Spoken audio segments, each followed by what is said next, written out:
তার তো বাপরেই অস্বীকার করে। যা দেখার দেখছো অনেক, কেস খেলবা আসো, যেটা খেলার মন চায় সেটাই খেলো। 40 বছর ধরে এফডিসি তে আছে, যিনি 2টা হল চালায়, হল বলা ঠিক হবে না, ওই হলগুলাকে উনি এখন মদের বার বানিয়ে ফেলেছে।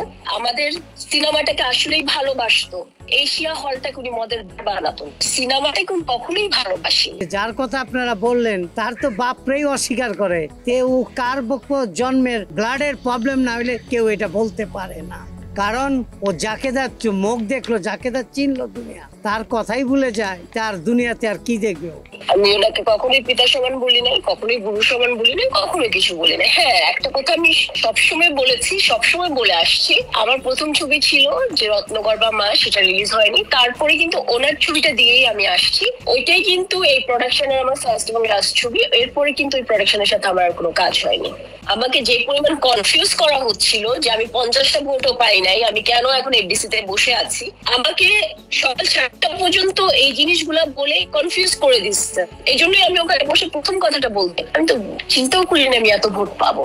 আমি আবারও আসলে ধন্যবাদ দিব, এই যে আপনি 103 যাদের কথা বলেন, শিল্পীদের কথা বলেন, শিল্পীরা কিন্তু আমাকে আসলে ওনাদের মূল্যবান ভোটটা দিয়ে গেছে। আমি যেহেতু রিড করেছি, কোর্ট পর্যন্ত ওনাদেরকে আসতেই হবে।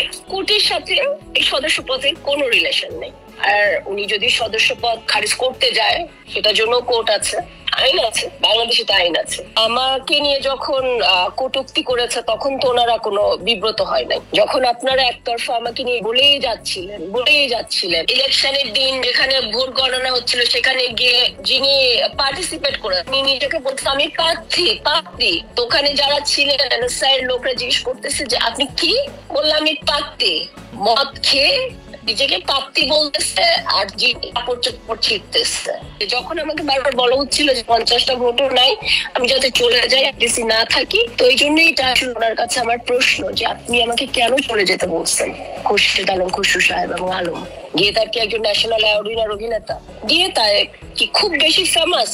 রুবেল ভাই থেকে গিয়ে তার প্রধান 1 নাম্বার সহসভাপতি হয়, ভাইস প্রেসিডেন্ট হয়, এই প্রশ্নগুলো ওনার কাছে আমার থাকলো। তারপর উনি আমাকে নিয়ে কথা বলবেন, ওনার যোগ্যতাই নাই আমাকে নিয়ে কথা বলার।